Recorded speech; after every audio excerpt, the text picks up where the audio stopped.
ನಮಸ್ಕಾರ. ಬೆಳಗಾವಿ ಕರಾವಳಿ ನಮ್ಮದೆಂದ ಮಹಾಮೊಂಡ.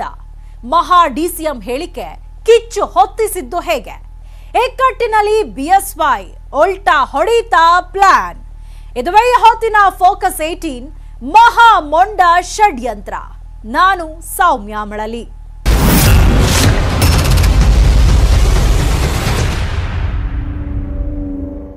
ಬಿಜೆಪಿ ಬುಡಕ್ಕೆ ಬೆಂಕಿ ಇಟ್ಟಿತ ಮರಾಠಿ ಕಿಚ್ಚು. ಮೊದಲು ಮರಾಠ ಅಭಿವೃದ್ಧಿ ಪ್ರಾಧಿಕಾರ, ತದನಂತರ ಸಮುದಾಯಾಭಿವೃದ್ಧಿ, ಹೀಗೆ ನಾನಾ ಟ್ವಿಸ್ಟ್ ಅಂಡ್ ಟರ್ನ್ ಪಡಿತಾ ಇದೆ.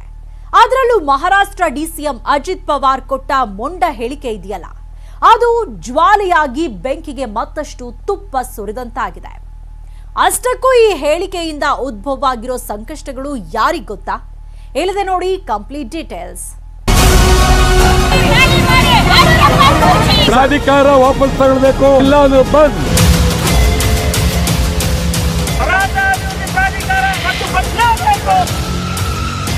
ಅಜಿತ್ ಪವಾರ್ ಅವರು ಏನು ಹೇಳಿದ್ದಾರೆ, ಅವರ ಉದ್ದಟತನದ ಪರಮಾವಧಿ. ಭಾಷಾವಾರು ಪ್ರಾಂತದ ಮಹತ್ವಗಳನ್ನು ಮೊಟ್ಟ ಮೊದಲನೇದಾಗಿ ಅಜಿತ್ ಪವಾರ್ ಅವರು ಅಧ್ಯಯನ ಮಾಡಬೇಕು. ಸುಪ್ರೀಂ ಕೋರ್ಟ್ ನಲ್ಲಿ ಇದ್ರ ಬಗ್ಗೆ ಕೇಸ್ ಕೂಡ ನಡೀತಾ ಇದೆ. ಕೇಸ್ ನಡೆದಾಗ ಆ ರೀತಿ ಮಾತಾಡೋದು ಕೂಡ ತಪ್ಪು. ಮರಾಠರಾದ್ರೂ ಕೂಡ ಕನ್ನಡ ಭಾಗದಲ್ಲಿ ಘಟಾನುಘಟಿಗಳ ವಾಕ್ಸಮರ.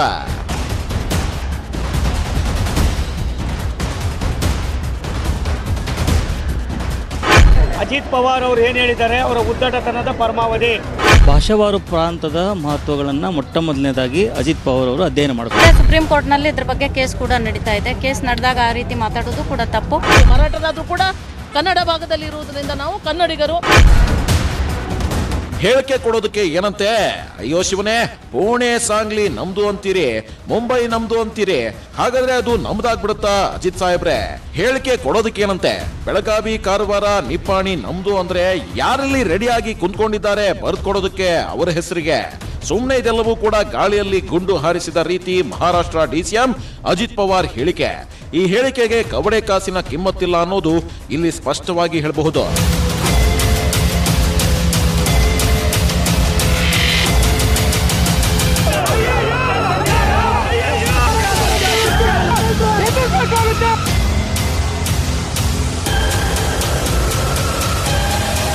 ಭಾಷಾವಾರು ಪ್ರಾಂತದ ಮಹತ್ವಗಳನ್ನು ಮೊಟ್ಟ ಮೊದಲನೇದಾಗಿ ಅಜಿತ್ ಪವಾರ್ ಅವರು ಅಧ್ಯಯನ ಮಾಡಬೇಕು. ಸುಪ್ರೀಂ ಕೋರ್ಟ್ ನಲ್ಲಿ ಇದ್ರ ಬಗ್ಗೆ ಕೇಸ್ ಕೂಡ ನಡೀತಾ ಇದೆ. ಕೇಸ್ ನಡೆದಾಗ ಆ ರೀತಿ ಮಾತಾಡೋದು ಕೂಡ ತಪ್ಪು. ಪ್ರಿಯ ಸ್ನೇಹಿತರೆ, ಈಗಾಗಲೇ ಮಹಾರಾಷ್ಟ್ರ ಪ್ರಾಧಿಕಾರ ಮಾಡಿರೋದಕ್ಕೇನೆ ರಾಜ್ಯದಲ್ಲಿ ಕಿಚ್ಚು ಹೊತ್ತಿ ಉರಿತಾ ಇದೆ. ಇನ್ನು ಕನ್ನಡಿಗರನ್ನ ಮತ್ತಷ್ಟು ಕೆರಳಿಸಿದ್ರೆ ಬಿಡ್ತೀವ ನಾವು. ಈ ರೀತಿ ಸೆನ್ಸಿಟಿವ್ ವಿಚಾರದಲ್ಲಿ ಉದ್ದಟತನ ಪ್ರದರ್ಶನ ಮಾಡಿರೋದು ಹಿರಿಯ ರಾಜಕಾರಣಿಗಳಿಗೆ ಶೋಭೆ ತರಲ್ಲ ಅಲ್ವಾ? ರಾಜಕೀಯದವರು ರಾಜಕಾರಣಿಗಳು ಅಂದ ಮಾತ್ರಕ್ಕೆ ಬಾಯಿಗೆ ಬಂದ ಹಾಗೆ ಮಾತನಾಡೋದು ಸರಿಯಲ್ಲ. ಕರ್ನಾಟಕ ಏಕೀಕರಣ ಆದಾಗ್ಲಿಂದಲೂ ಕೂಡ ಬೆಳಗಾವಿ ನಮ್ದು ನಮ್ದು ಅಂತಲೇ ಇದ್ದಾರೆ. ಈಗೇನೋ ಅವರಿಗೆ ಇದು ಸೇರ್ಬಿಟ್ಟಿದ್ಯಾ? ಇಲ್ಲ ಅಲ್ವಾ? ಎಸ್, ಬೆಳಗಾವಿ ಇವತ್ತು ಕೂಡ ನಮ್ದೇನೆ. ಲೋಕಸಭಾ ಕಾನ್ಸ್ಟಿಟ್ಯೂನ್ಸಿ ಇರುವಂತದ್ದು ನಮ್ದೇ, ವಿಧಾನಸಭಾ ಕ್ಷೇತ್ರಗಳು ಇರುವಂತದ್ದು ಎಲ್ಲವೂ ನಮ್ದೇನೆ. ಸುಮ್ಮನೆ ಉಡಾಫೆ ಮಾತುಗಳು ಇಲ್ಲಿ ವರ್ಕ್ ಆಗಲ್ಲ ಅಂತ ಗೊತ್ತಿದ್ರು ಈ ರೀತಿ ಹೇಳಿಕೆಗಳು ವೇಸ್ಟ್ ಟಾಕ್ ಅಷ್ಟೇ.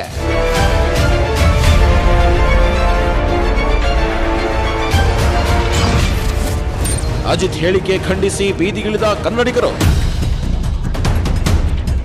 ರಾಜ್ಯದ ಗಡಿ ವಿಷಯದ ಬಗ್ಗೆ ಪುಂಕಾನುಪುಂಕ ಹೇಳಿಕೆ ನೀಡುತ್ತಿರುವ ಮಹಾರಾಷ್ಟ್ರದ ಉಪಮುಖ್ಯಮಂತ್ರಿ ಅಜಿತ್ ಪವಾರ್ ನಡೆಯನ್ನ ಖಂಡಿಸಿ ನಗರದಲ್ಲಿ ಕರ್ನಾಟಕ ರಕ್ಷಣಾ ವೇದಿಕೆಯಿಂದ ಪ್ರತಿಭಟನೆ ನಡೆಯಿತು.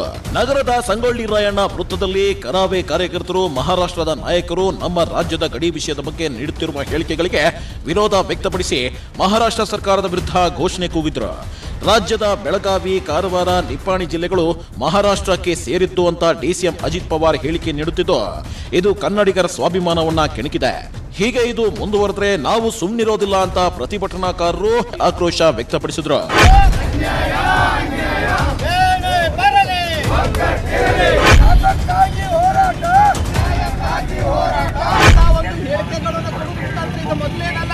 ಇಂದು ಸಹ ಸಾಕಷ್ಟು ಹೇಳಿಕೆಗಳನ್ನು ಕೊಡುವ ಮುಖಾಂತರ ಕನ್ನಡಿಗರನ್ನ ಕೆಣಕ್ತಾ ಇರುವಂತಹ ಮಹಾರಾಷ್ಟ್ರ ಸರ್ಕಾರಕ್ಕ ಸರಿಯಾದಂತ ಪಾಠವನ್ನ ನಮ್ಮ ರಾಜ್ಯ ಸರ್ಕಾರ ಕಲಿಸಬೇಕಾಗಿದೆ. ಒಂದ್ ವೇಳೆ ನಮ್ಮ ರಾಜ್ಯ ಸರ್ಕಾರ ಏನಾದರೂ ಕೇಂದ್ರಕ್ಕೆ ನಿಯೋಗ ಹೋಗಿ ಸರ್ವ ಪಕ್ಷಗಳ ನಿಯೋಗ ಕರ್ಕೊಂಡು ಪ್ರಧಾನಿಯವ್ರನ್ನ ಭೇಟಿ ಮಾಡಿ ಅವ್ರನ್ನ ಕಿವಿ ಇಡುವಂತ ಕೆಲಸವನ್ನ ಮಹಾರಾಷ್ಟ್ರದ ಉದ್ಧವ್ ಠಾಕ್ರೆ, ಅಜಿತ್ ಪವಾರ್ನ ಕಿವಿ ಇಡುವಂತ ಕೆಲಸ ನಮ್ಮ ಮುಖ್ಯಮಂತ್ರಿಗಳ ಮಾಡಲೇ ಇಲ್ಲ ಅಂತ ಮುಂದಿನ ದಿನಗಳಲ್ಲಿ ಮಹಾರಾಷ್ಟ್ರದ ವಿರುದ್ಧ ನಮ್ಮ ಹೋರಾಟ ಅಲ್ಲ, ಕರ್ನಾಟಕ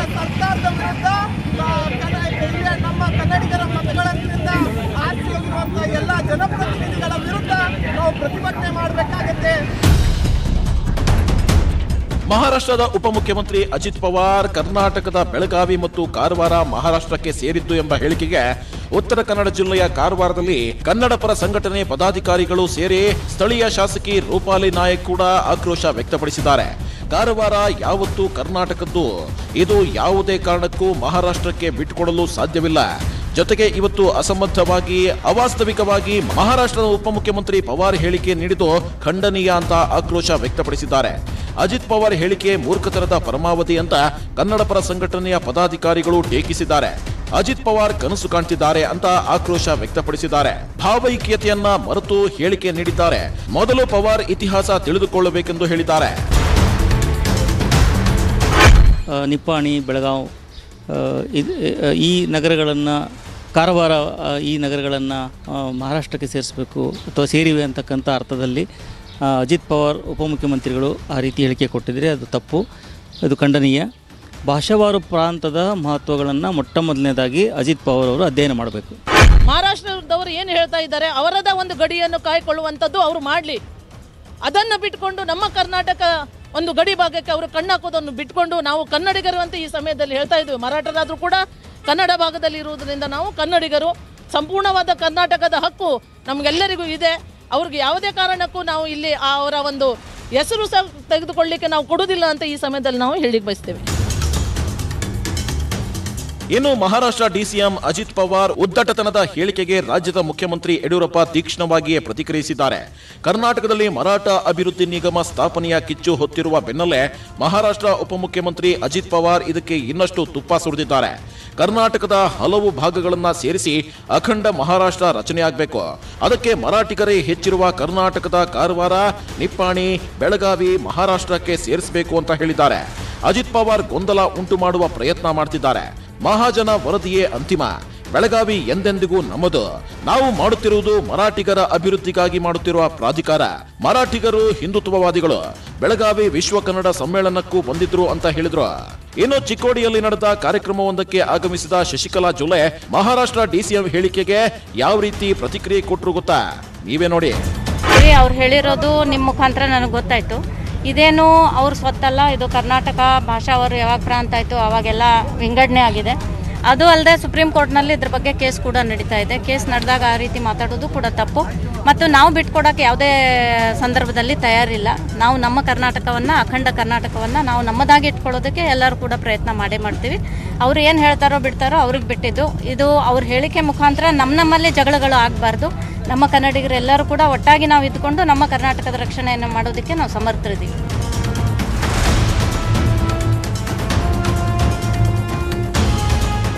ಇನ್ನು ಮೈಸೂರು ಉಸ್ತುವಾರಿ ವಸತಿ ಸಚಿವ ವಿ ಸೋಮಣ್ಣ ಮಾಧ್ಯಮದ ಮುಂದೆ ಪ್ರತಿಕ್ರಿಯಿಸಿ ಮಹಾಮೊಂಡತನದ ಬಗ್ಗೆ ಏನು ಹೇಳಿದ್ರು ಗೊತ್ತಾ? ನೀವೇ ನೋಡಿ. ಅಜಿತ್ ಪವಾರ್ ಅವರು ಏನು ಹೇಳಿದ್ದಾರೆ, ಅವರ ಉದ್ದಟತನದ ಪರಮಾವಧಿ.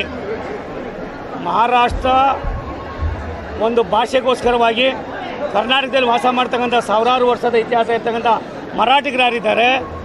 ಆ ಮರಾಠಿಗರನ್ನು ಕೂಡ ಮುಖ್ಯವಾಹಿನಿಗೆ ತರ್ತಕ್ಕಂಥದಕ್ಕೆ ಸನ್ಮಾನ್ಯ ಯಡಿಯೂರಪ್ಪನವರು ಇವತ್ತು ಮಾಡಿರ್ತಕ್ಕಂಥ ಒಂದು ಪ್ರಾಧಿಕಾರ ಏನಿದೆ, ಅದು ಕೇವಲ ಒಂದು ಜಾತಿಗೋಸ್ಕರ ಅನ್ನೋದಕ್ಕಿಂತ ಹೆಚ್ಚಾಗಿ ಅವರನ್ನು ಕೂಡ ಅವರಲ್ಲಿರ್ತಕ್ಕಂಥ ಬಡತನದಲ್ಲಿ ಇರ್ತಕ್ಕಂಥವ್ರನ್ನ ಗಡಿ ಭಾಗದಲ್ಲಿ ಏನು ಇವತ್ತು ನಮ್ಮ ಕನ್ನಡಕ್ಕೋಸ್ಕರ ಸರಿಯಾಗಿ ಆದ್ಯತೆ ಇಲ್ಲ, ಅದನ್ನು ಸರಿಪಡಿಸೋದಕ್ಕೋಸ್ಕರವಾಗಿ ಮಾಡಿರುವಾಗ ಅವ್ರಿಗೇನಾಗಿದೆ, ನಾಳೆ ಎಲ್ಲಿ ಮರಾಠಿಗರು ಅಂತ ಹೇಳ್ಕೊಂಡು ಅವ್ರು ಇಲ್ಲಿ ಬೆಳೆ ಬೇಯಿಸ್ಕೊತಾ ಇದ್ರು. ಆ ಬೆಳೆ ಬೇಯಿಸೋದಕ್ಕೆ ಇನ್ನು ಕೆಲವೇ ದಿನಗಳಲ್ಲಿ ಅದಕ್ಕೆ ಅಂತಿಮವಾದ ರೂಪವನ್ನು ಆಗ್ತಾಯಿದೆ. ಅದಕ್ಕೋಸ್ಕರವಾಗಿ ಅವ್ರು ಏನು ಹೇಳಿದ್ದಾರೆ ಅದನ್ನು ನಾನು ಖಂಡಿಸ್ತೀನಿ.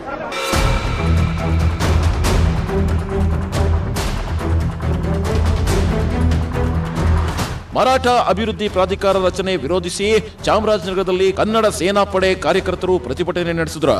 ನಗರದ ಭುವನೇಶ್ವರಿ ವೃತ್ತದಲ್ಲಿ ಕೆಲಕಾಲ ರಸ್ತೆ ತಡೆ ನಡೆಸಿದ ಅವರು ಕಲ್ಲು ಚಪ್ಪಡಿ ಹೊತ್ತು ತಂದು ಪ್ರತಿಭಟಿಸುವ ಮೂಲಕ ರಾಜ್ಯ ಬಿಜೆಪಿ ಸರ್ಕಾರ ಕನ್ನಡಿಗರ ಮೇಲೆ ಕಲ್ಲು ಚಪ್ಪಡಿ ಎಳೆಯಲು ಹೊರಟಿದೆ ಅಂತ ಆಕ್ರೋಶ ವ್ಯಕ್ತಪಡಿಸಿದ್ರು.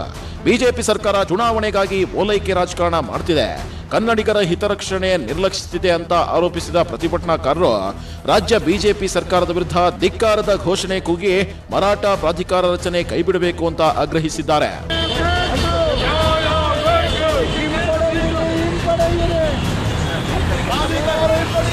ಕನ್ನಡಿಗರ ವಿರೋಧಿಯಾಗಿರುವಾಗ ರಾಜ್ಯದಲ್ಲಿ ಮರಾಠ ಅಭಿವೃದ್ಧಿ ನಿಗಮ ರಚನೆ ಉಪಚುನಾವಣೆಯ ಹಿನ್ನೆಲೆ ಸರ್ಕಾರ ಓಲೈಕೆ ಮಾಡುತ್ತಿದೆ. ಕನ್ನಡಿಗರ ಅಭಿವೃದ್ಧಿಗೆ ಇಲ್ಲದ ಅನುದಾನ ಮರಾಠಿಗರಿಗೆ ನೀಡಲಾಗಿದೆ. ಇದನ್ನ ವಿರೋಧಿಸಿ ಬುಧವಾರದಂದು ರಾಯಚೂರಿನಲ್ಲಿ ಕರಾವೇ ಕಾರ್ಯಕರ್ತರು ಪ್ರತಿಭಟನೆ ನಡೆಸಿದ್ರು. ಜಿಲ್ಲಾಧಿಕಾರಿ ಕಚೇರಿಯ ಮುಂದೆ ಪ್ರತಿಭಟನೆ ನಡೆಸಿ ನಿಗಮ ರಚನೆ ಬೇಡ ಅಂತ ಆಗ್ರಹಿಸಿದ್ರು. ಈ ಸಂದರ್ಭದಲ್ಲಿ ಮರಾಠ ಅಭಿವೃದ್ಧಿ ಪ್ರಾಧಿಕಾರದ ಪ್ರತಿಯನ್ನ ಸುಟ್ಟು ಆಕ್ರೋಶ ವ್ಯಕ್ತಪಡಿಸಿದ್ದಾರೆ. ನಿಮ್ಮ 50 ಕೋಟಿ ಅನುದಾನ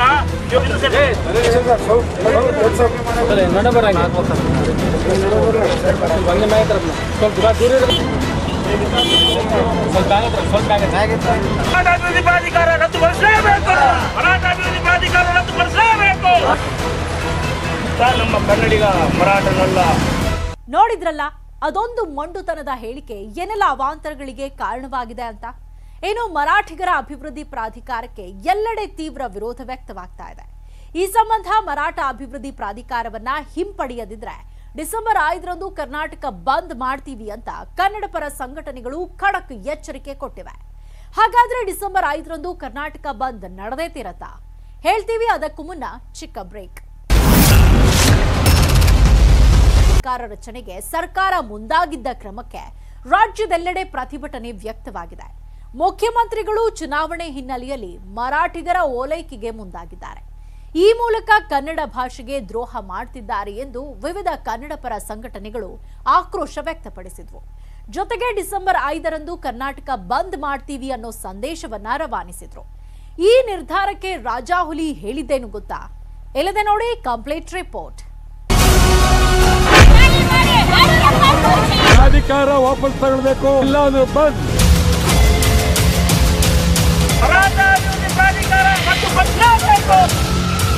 ಪ್ರಿಯ ಸ್ನೇಹಿತರೆ, ಕನ್ನಡ ರಾಜ್ಯೋತ್ಸವದ ತಿಂಗಳಿನಲ್ಲಿಯೇ ಮರಾಠ ಅಭಿವೃದ್ಧಿ ಪ್ರಾಧಿಕಾರ ರಚನೆಗೆ ಸರ್ಕಾರ ಮುಂದಾಗಿದ್ದ ಕ್ರಮಕ್ಕೆ ರಾಜ್ಯದೆಲ್ಲೆಡೆ ಪ್ರತಿಭಟನೆ ವ್ಯಕ್ತವಾಗಿದೆ.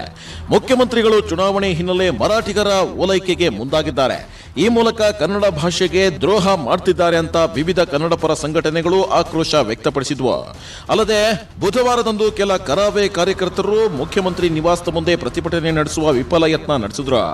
ರಾಜ್ಯಾದ್ಯಂತ ವ್ಯಕ್ತವಾಗುತ್ತಿರುವ ಈ ಪ್ರತಿಭಟನೆ ಹಿನ್ನೆಲೆ ಈ ಕುರಿತು ಸ್ಪಷ್ಟನೆ ನೀಡಿರುವ ಮುಖ್ಯಮಂತ್ರಿಗಳು ಮರಾಠ ಅಭಿವೃದ್ಧಿ ಪ್ರಾಧಿಕಾರವನ್ನ ರಾಜ್ಯದಲ್ಲಿರುವ ಮರಾಠ ಜನಾಂಗದವರ ಅಭಿವೃದ್ಧಿಗಾಗಿ ರಚಿಸಲು ಉದ್ದೇಶಿಸಲಾಗಿದೆ.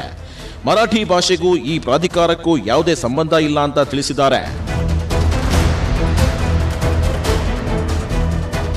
ಇನ್ನೂ ಮುಂದುವರೆದಂತೆ ಮರಾಠ ಜನಾಂಗದವರು ತಲತಲಾಂತರಗಳಿಂದ ಕರ್ನಾಟಕದಲ್ಲಿಯೇ ವಾಸವಾಗಿದ್ದು ಆರ್ಥಿಕವಾಗಿ ಸಾಮಾಜಿಕವಾಗಿ ಅವರ ಸರ್ವತೋಮುಖ ಅಭಿವೃದ್ಧಿಯಾಗಬೇಕು ಎನ್ನುವ ಆಶಯದಿಂದ ಈ ಪ್ರಾಧಿಕಾರವನ್ನ ಸ್ಥಾಪಿಸಲು ಕ್ರಮ ವಹಿಸಲಾಗ್ತಿದೆ ಅಂತ ಟ್ವೀಟ್ ಮೂಲಕ ಸಮಜಾಯಿಷಿ ನೀಡಿದ್ದಾರೆ ಬಿಎಸ್ವೈ. ಈ ಮೂಲಕ ತಮ್ಮ ಈ ನಿರ್ಧಾರವನ್ನ ವಾಪಸ್ ಪಡೆಯುವುದಿಲ್ಲ ಅಂತ ಪರೋಕ್ಷವಾಗಿ ತಿಳಿಸಿದ್ದಾರೆ.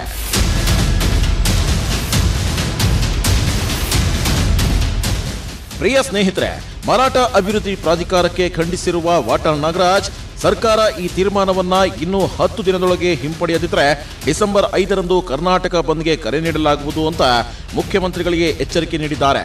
ಕನ್ನಡ ಅಭಿವೃದ್ಧಿ ಪ್ರಾಧಿಕಾರಕ್ಕೆ ಕೇವಲ 5 ಕೋಟಿ ರೂಪಾಯಿ ಅನುದಾನ ನೀಡಿದ್ದಾರೆ. ಮರಾಠ ಅಭಿವೃದ್ಧಿಗೆ 50 ಕೋಟಿ ನೀಡಿದೆ. ಸರ್ಕಾರ ಈ ನಿರ್ಧಾರದಿಂದ ಈ ಕೂಡಲೇ ಹಿಂದೆ ಸರಿಯಬೇಕು ಅಂತ ಒತ್ತಾಯಿಸಿದ್ದಾರೆ. ಬಂದ್ ಕುರಿತು ಮುಂದಿನ 2 ದಿನಗಳಲ್ಲಿ ರಾಜ್ಯದ ಎಲ್ಲಾ ಕನ್ನಡ ಪರ ಸಂಘಟನೆಗಳ ಮುಖಂಡರೊಂದಿಗೆ ಸಭೆ ನಡೆಸಿ ಹೋರಾಟದ ಕುರಿತು ಸಮಾಲೋಚನೆ ನಡೆಸಲಾಗುವುದು. ಇದಾದ ಬಳಿಕ ಬಂದ್ಗೆ ಕರೆ ನೀಡಲು ಮುಂದಾಗುತ್ತೇವೆ ಅಂತ ತಿಳಿಸಿದ್ದಾರೆ. ಅಧಿಕಾರ ವಾಪಸ್ ತಗೊಳ್ಬೇಕು, ಇಲ್ಲ ಅಂದ್ರೆ ಬಂದ್.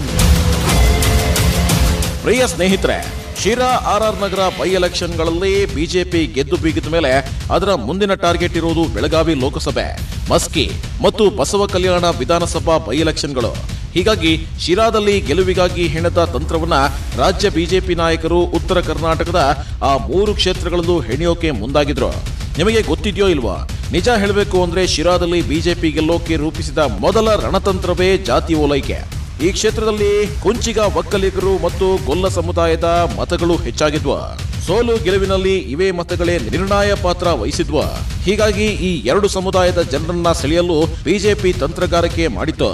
ಅಷ್ಟೇ ಅಲ್ಲ, ಕಾಡುಗೊಲ್ಲರ ಅಭಿವೃದ್ಧಿ ನಿಗಮಕ್ಕೆ 100 ಕೋಟಿ ರೂಪಾಯಿ ಮೀಸಲಿಡೋದಾಗಿ ಘೋಷಿಸಲಾಗಿತ್ತು. ಸ್ನೇಹಿತರೆ, ಬಿಜೆಪಿ ಆಡಳಿತ ಪಕ್ಷ ಕೊಟ್ಟ ಭರವಸೆಯನ್ನ ಖಂಡಿತ ಈಡೇರಿಸುತ್ತೆ ಅನ್ನೋದನ್ನ ಜನರಿಗೆ ಮನವರಿಕೆ ಮಾಡಿಕೊಡಲಾಗಿತ್ತು. ಇದು ಶಿರಾದಲ್ಲಿ ಬಿಜೆಪಿ ಗೆಲುವಿಗೆ ಪ್ಲಸ್ ಪಾಯಿಂಟ್ ಆಗಿತ್ತು. ಇದೇ ತಂತ್ರವನ್ನ ಬಸವ ಕಲ್ಯಾಣದಲ್ಲೂ ಹೂಡೋಕೆ ಹೋಗಿದ್ರು ಬಿಜೆಪಿ ನಾಯಕರು. ಅಲ್ಲಿನ 40,000 ಮರಾಠ ಮತಗಳನ್ನ ಸೆಳೆಯೋ ಭಾಗವಾಗಿ ಮರಾಠ ಅಭಿವೃದ್ಧಿ ಪ್ರಾಧಿಕಾರಕ್ಕೆ ಸರ್ಕಾರ 50 ಕೋಟಿ ರೂಪಾಯಿ ಹಣ ಮೀಸಲಿಟ್ಟಿದೆ ಅನ್ನೋ ಮಾತುಗಳು ಕೇಳಿ ಬರುತ್ತಿವೆ. ಆದ್ರೆ ಅದ್ಯಾವಾಗ ಇಂಥ ನಿರ್ಧಾರಕ್ಕೆ ಸರ್ಕಾರ ಕೈ ಹಾಕ್ತೋ ಆಗ್ಲೇ ನೋಡಿ ವೀರಶೈವ ಲಿಂಗಾಯತ ಮುಖಂಡರು ಈ ಹಿಂದಿನಿಂದಲೂ ಪಟ್ಟು ಹಿಡಿದಿದ್ದ ಲಿಂಗಾಯತ ಅಭಿವೃದ್ಧಿ ನಿಗಮವನ್ನ ಕೊಡಿ ಅಂತ ಪಟ್ಟು ಹಿಡಿದಿತ್ತು. ವಿಶೇಷ ಅಂದ್ರೆ ಈಗ ವೀರಶೈವ ಲಿಂಗಾಯತ ಅಭಿವೃದ್ಧಿ ನಿಗಮಕ್ಕೂ ಸರ್ಕಾರ ಅಸ್ತು ಹೊಂದಿದೆ. ಆದ್ರೆ ವೀರಶೈವ ಲಿಂಗಾಯತ ಅಭಿವೃದ್ಧಿ ನಿಗಮ ಸ್ಥಾಪನೆ ಒಳ್ಳೆಯದಲ್ಲ ಅಂತ ಸಿದ್ದಲಿಂಗ ಸ್ವಾಮೀಜಿ ಅಭಿಪ್ರಾಯಪಟ್ಟಿದ್ದಾರೆ. ಅದು ಯಾಕೆ ಗೊತ್ತಾ? ಸರ್ಕಾರದೊಳಗೆ ಇಂಥ ವ್ಯವಸ್ಥೆಗಳನ್ನು ಮಾಡಿಕೊಳ್ಳೋದಷ್ಟು ಒಳ್ಳೆಯದಲ್ಲ. ಯಾವುದೇ ಜಾತಿಗೆ ಒಂದೊಂದು ನಿಗಮ ಮಂಡಳಿಗಳನ್ನು ಮಾಡ್ತಾ ಹೋದರೆ ಬರೀ ಅದೇ ಕೆಲಸ ಆಗ್ತದೆ ಹೊರತು ಬೇರೆ ಸರ್ಕಾರಕ್ಕೆ ಬೇರೆ ಕೆಲಸ ಇರೋದಿಲ್ಲ. ಎಲ್ಲ ಸಮಾಜದಲ್ಲಿ ಶ್ರೀಮಂತರಿದ್ದಾರೆ, ಎಲ್ಲ ಸಮಾಜದಲ್ಲಿ ಕೂಡ ಅತ್ಯಂತ ನಿಕೃಷ್ಟವಾಗಿರೋ ಜನ ಇದ್ದಾರೆ. ಆದ್ದರಿಂದ ಸಮಾಜ ಆರ್ಥಿಕವಾಗಿ ಯಾರು ಹಿಂದುಳಿದಿದ್ದಾರೆ ಅವರಿಗೆ ಯಾವುದೇ ಸಮಾಜದಲ್ಲಿ ಇರಲಿ ಅವರಿಗೆ ಒತ್ತು ಕೊಟ್ಟು ಅವರನ್ನು ಮೇಲೆತ್ತುವಂಥ ಕೆಲಸ ಮಾಡಬೇಕು. ಅಂತ ಕೆಲಸಗಳನ್ನು ಸರ್ಕಾರ ಮಾಡಲಿ. ಅದಕ್ಕೆ ನಾವು ಲಿಂಗಾಯತ ಸಮುದಾಯಕ್ಕೆ ಇವತ್ತು ವೀರಶೈವರನ್ನು ಒಳಗೊಂಡು ಶೈಕ್ಷಣಿಕವಾಗಿ ಮತ್ತು ಉದ್ಯೋಗದಲ್ಲಿ ಮತ್ತು ಸ್ಕಾಲರ್ಶಿಪ್ ಮೂಲಕ ಇವತ್ತು ಸಹ ಅನುಕೂಲ ಆಗಬೇಕು ಅಂಥೇಳಿ ಮಹಾರಾಷ್ಟ್ರ ಮಾದರಿಯಲ್ಲಿ ನಮಗೆ ಸುಮಾರು 16% ರಿಸರ್ವೇಷನ್ ಕೊಡಬೇಕು. ಅದರಿಂದ ಸಮಾಜ ಮೇಲೆ ಬರ್ತದೆ ಅಂತ ನನ್ನ ಒಂದು ಭಾವನೆ ಮತ್ತು ನನ್ನ ಒಂದು ನಿಲುವು ಇವತ್ತಿನ ದಿವಸ ಅದನ್ನು ಹೊರಟ್ಟಿಯವರು ಕೂಡ ಹೇಳಿದ್ದಾರೆ.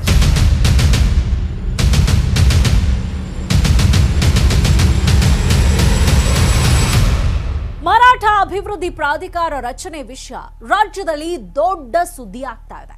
ಹೀಗಾಗಿ ಇದನ್ನ ಆದಷ್ಟು ಬೇಗ ಸರ್ಕಾರ ವಾಪಸ್ ಪಡಿಬೇಕು ಅನ್ನೋ ಕೂಗು ಎದ್ದಿದೆ. ಈ ಮಧ್ಯೆ ಹಲವು ಸಮುದಾಯಗಳು ಕೂಡ ಮೀಸಲಾತಿಗಾಗಿ ಪಟ್ಟು ಹಿಡಿಯೋ ಎಲ್ಲಾ ಸಾಧ್ಯತೆಗಳಿವೆ. ಒಟ್ನಲ್ಲಿ ಬಿಎಸ್ವೈಗೆ ಮುಂದಿನ ದಿನಗಳಲ್ಲಿ ತಂತಿ ಮೇಲಿನ ನಡಿಗೆಯಲ್ಲ ಬೆಂಕಿ ಮೇಲಿನ ನಡಿಗೆ ಅನ್ನೋದು ಇಲ್ಲಿ ಸ್ಪಷ್ಟವಾಗಿದೆ. ಹಾಗಾದ್ರೆ ರಾಜಾಹುಲಿಯ ಮುಂದಿನ ನಡೆಯೇನು ಹೇಳ್ತೀವಿ. ಅದಕ್ಕೂ ಮುನ್ನ ಚಿಕ್ಕ ಬ್ರೇಕ್. ಈ ಮೇಲಿನ ನಡಿಗೆಯಾಗಿದೆ. ಯಾಕಂದ್ರೆ ಈಗ ಮರಾಠ ಅಭಿವೃದ್ಧಿ ಪ್ರಾಧಿಕಾರಕ್ಕೆ ಕೊಟ್ಟಿರೋ ಅನುದಾನವನ್ನ ಹಿಂಪಡೆದ್ರೆ ಉಪಚುನಾವಣೆಗಳಲ್ಲಿ ಹಿನ್ನಡೆಯಾಗೋ ಆತಂಕ ಇದೆ.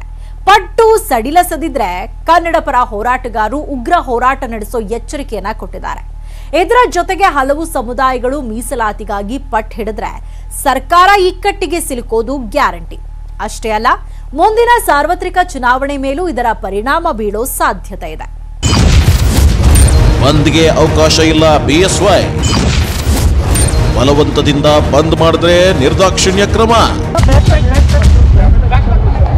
ರಾಜ್ಯ ಸಚಿವ ಸಂಪುಟ ಪುನರ್ರಚನೆ ವಿಷಯಕ್ಕೆ ಸಂಬಂಧಿಸಿದಂತೆ ಹೈಕಮಾಂಡ್ ನಾಯಕರ ಭೇಟಿಗಾಗಿ ದೆಹಲಿಗೆ ಬಂದಿದ್ದ ಯಡಿಯೂರಪ್ಪ ನವದೆಹಲಿಯ ಕರ್ನಾಟಕ ಭವನದಲ್ಲಿ ಸುದ್ದಿಗಾರರೊಂದಿಗೆ ಮಾತನಾಡಿದ್ರು. ಈ ವೇಳೆ ಕನ್ನಡ ಪರ ಸಂಘಟನೆಗಳು ಕರೆ ನೀಡಿರುವ ಬಂದ್ಗೆ ಬಿಲ್ಕುಲ್ ಅವಕಾಶ ನೀಡುವುದಿಲ್ಲ ಎಂದ್ರು. ಮರಾಠಿಗರು ಕಟ್ಟ ಹಿಂದುತ್ವವಾದಿಗಳು. ಬೆಳಗಾವಿಯಲ್ಲಿ ನಡೆದ ವಿಶ್ವ ಕನ್ನಡ ಸಮ್ಮೇಳನದಲ್ಲಿ ಮರಾಠಿಗರು ಸಹಕಾರ ಕೊಟ್ಟಿದ್ದಾರೆ ಅಂತ ಮರಾಠಿಗರ ಪರವಾದ ತಮ್ಮ ನಡೆಯನ್ನ ಸಮರ್ಥಿಸಿಕೊಂಡ್ರು. ಇಂಥ ನಿರ್ಧಾರ ತೆಗೆದುಕೊಂಡಾಗ ಟೀಕೆ ಕೇಳಿ ಬರುವುದು ಸಹಜ ಅಂತ ಕೂಡ ಹೇಳಿದ್ರು. ಜೊತೆಗೆ ನಾವು ಮರಾಠ ಅಭಿವೃದ್ಧಿಗಾಗಿ ಪ್ರಾಧಿಕಾರ ಮಾಡಿದ್ದೇವೆ ಹೊರತು ಬೇರೆ ಕಾರಣದಿಂದಲ್ಲ. ಬಲಾತ್ಕಾರವಾಗಿ ಬಂದ್ ಮಾಡೋದಕ್ಕೆ ಹೋದ್ರೆ ಅಂಥವರ ವಿರುದ್ಧ ಕಟ್ಟುನಿಟ್ಟಿನ ಕ್ರಮ ಕೈಗೊಳ್ಳುತ್ತೇವೆ ಅಂತ ಕೂಡ ಎಚ್ಚರಿಕೆ ಕೊಟ್ಟಿದ್ದಾರೆ. ಚುನಾವಣೆ ಗೆಲ್ಲಲು ಒಂದು ಸಮುದಾಯ ಓಲೈಕೆಗೆ ಮುಂದಾದ ಸಿಎಂಗೆ ಇದೀಗ 10 ಹಲವು ಸಮುದಾಯದ ಬೇಡಿಕೆ ಸಂಕಷ್ಟವನ್ನ ತಂದೊಡ್ಡೋ ಸಾಧ್ಯತೆ ಇದೆ. ಮುಂದಿನ ದಿನಗಳಲ್ಲಿ ಬೆಂಕಿ ಮೇಲಿನ ನಡಿಗೆ ಅದು ಎಲ್ಲಿಗೆ ಬಂದು ತಲುಪುತ್ತೆ ಅನ್ನೋದನ್ನ ಕಾದು ನೋಡಬೇಕು. ಇದಾಗಿತ್ತು ಈ ಹೊತ್ತಿನ ಫೋಕಸ್ 18. ನೋಡ್ತಾರಿ ನ್ಯೂಸ್ 18 ಕನ್ನಡ. ಜಾಲ ನಮ್ಮದು, ಬಲ ನಿಮ್ಮದು.